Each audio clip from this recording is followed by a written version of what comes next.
காலகட்டத்தில் சமூகத்தில் என்னென்ன பிரச்சனைகள் நிலவுகின்றன, அவற்றை நாம் எப்படி எதிர்கொள்ள வேண்டும் என்ற தகவல்களை நம்மோடு பகிர்ந்து கொள்ள இருக்கிறார் மனுஷபுத்திரன் அவர்கள்.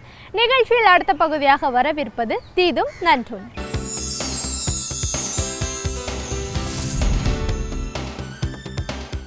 வணக்கம் நண்பர்களே, இன்னும் ஒரு இனிய காலை பொழுதில் தீதும் நன்றும் நிகழ்ச்சியில் உங்களை சந்திப்பதில் மிக்க மகிழ்ச்சி அடைகிறேன். இந்த உலகம் பல்வேறு விதங்களில் முன்னேறி கொண்டிருக்கிறது. பல்வேறு விதமான அறிவியல் சாதனைகள் எட்டப்படுகின்றன.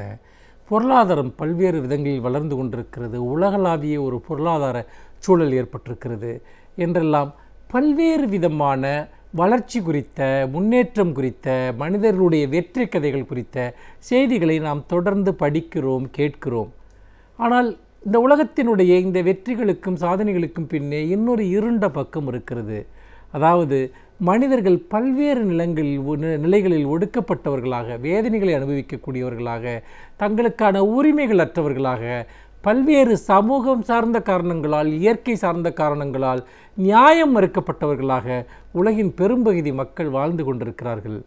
அப்படி பார்க்கிற அந்த மக்களுக்கு இந்த உலகம் என்ன நியாயம் செய்யப்படுகிறது? அவர்களையும் தங்களோடு சேர்த்து கொண்டு ஒரு இன்க்ளூசிவ் சொசைட்டி என்று சொல்வார்களே, ஒரு ஒருங்கிணைந்த சமூகமாக இந்த உலகம் வளரப்போகிறதா, அல்லது அவர்களை வேற்றுமைப்படுத்தக்கூடிய ஒன்றாக இருக்கப் போகிறதா என்பது மிக முக்கியமான ஒரு கேள்வி. உடல் குறைபாடுடையவர்கள் தொடர்பான பல்வேறு விதமான அறிக்கைகளை உலக சுகாதார நிறுவனம் தொடர்ந்து வெளியிட்டு வந்திருக்கிறது.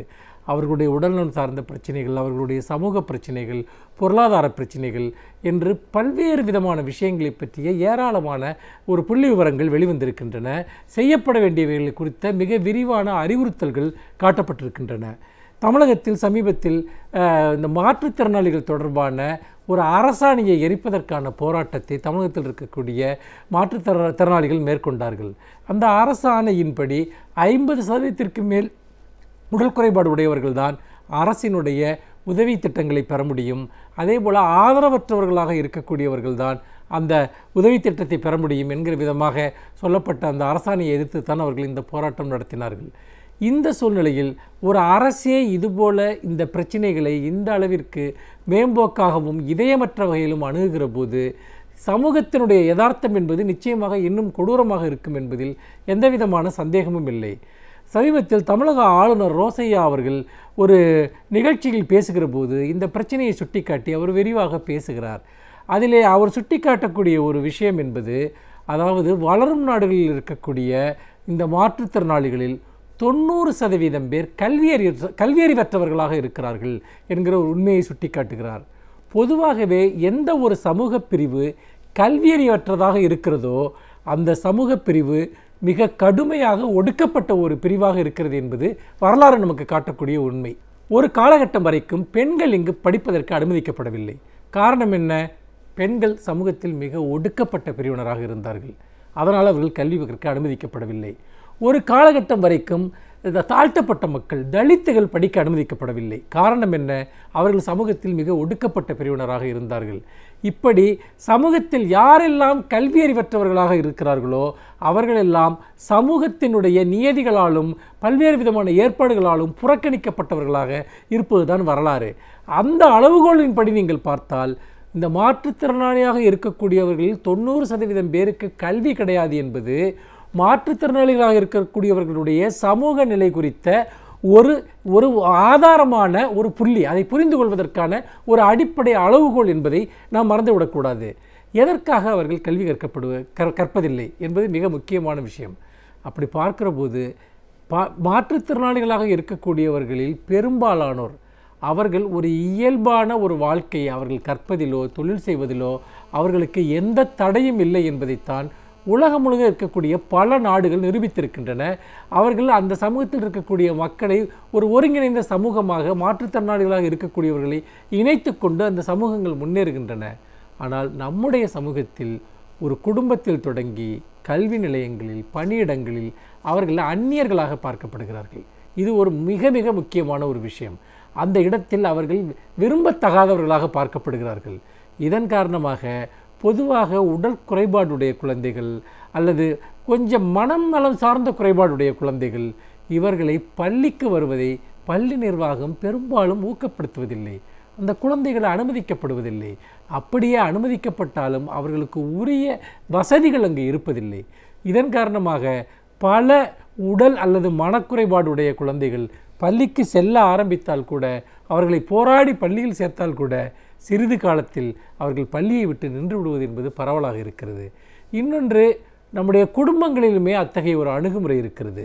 அதாவது உடல் குறைபாடு அல்லது மனக்குறைபாடு உடையவர்களுக்கு செய்ய வேண்டிய அடிப்படையான சில உதவிகளை செய்வதற்கு பதிலாக அவர்களை பயனற்றவர்களாக கருதக்கூடிய ஒரு மனோபாவம் என்பது நம்முடைய சமூகத்தில் மிக ஆழமாக இருக்கிறது.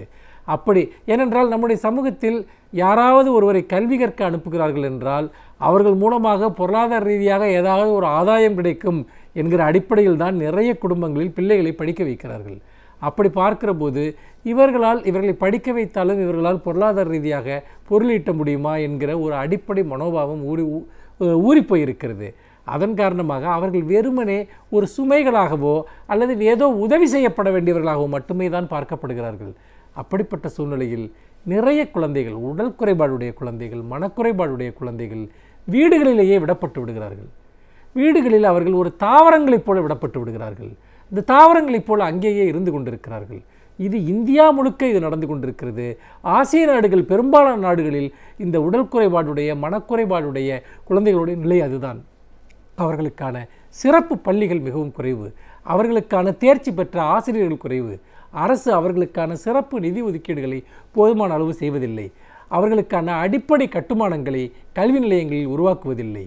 அதோடு இப்படி குறைபாடுடையவர்களுக்காக ஒரு தனித்துவமான கற்பித்தல் முறை என்பது உருவாக்கப்படுவதில்லை. இப்படி பல்வேறு ஒரு இடர்பாடுகள் காரணமாக நிறைய குழந்தைகள் கல்வியறிவற்றவர்களாக மாறுவதுடன் அவர்களிடமிருந்து கிடைக்கக்கூடிய ஒரு சமூக ரீதியான பங்களிப்பும் இல்லாமல் போகிறது. இன்னொரு புறம் அவர்கள் சுயமரியாதையுடன் தன்னம்பிக்கையுடன் வாழ்வதற்கான அடித்தளமும் இல்லாமல் போய் அவர்கள் காலம் முழுக்க யாரையாவது சார்ந்து வாழக்கூடிய ஒரு அவலநிலை உருவாக்கப்படுகிறது. இன்றைக்கும் கூட தமிழகத்தில் பார்க்கிறோம், மாற்றுத்திறனாளிகளாக இருந்து படித்து பட்டம் பெற்ற பலருக்கு இன்றைக்கும் அரசு கொடுத்த அந்த இடஒதுக்கீட்டு அடிப்படையில் கூட பெரும்பாலானோருக்கு வேலைகள் இங்கு அளிக்கப்படவில்லை. அதற்காக அவர்கள் நீண்ட காலமாக போராடி கொண்டிருக்கிறார்கள். எல்லா அரசு பணிகளிலும் 3% அவர்களுக்கு இடஒதுக்கீடு அளிக்கப்பட வேண்டும் என்று விதிமுறை இருந்தாலும் கூட எந்த ஒரு அரசு நிறுவனமும் அதை பின்பற்றுவது கிடையாது. இப்படிப்பட்ட ஒரு சூழ்நிலையில் ஒரு சமூகத்தில் எல்லோரையும் அரவணைக்கக்கூடிய, எல்லோரையும் வளர்க்கக்கூடிய, எல்லோருடைய ஆற்றல்களையும் முன்னிறுத்தக்கூடிய ஒரு சமூகம்தான் நீதிமிக்க சமூகமாக இருக்க முடியும். அப்படிப்பட்ட நடைமுறை தான் ஒரு சமூகத்தை நீதி உணர்ச்சி கொண்ட, அற உணர்ச்சி கொண்ட சமூகமாக மாற்றும்.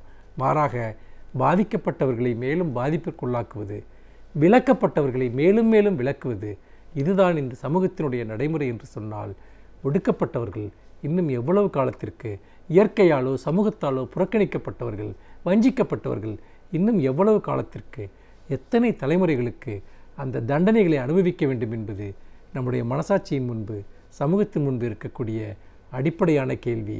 அந்த கேள்வியிலிருந்து தான் நம்முடைய மனித அறம் சார்ந்த அத்தனை பதில்களும் தொடங்குகின்றன என்று சொல்லி மீண்டும் இன்னும் ஒரு புதிய சிந்தனையோடு உங்களை சந்திக்கிறேன். நன்றி, வணக்கம்.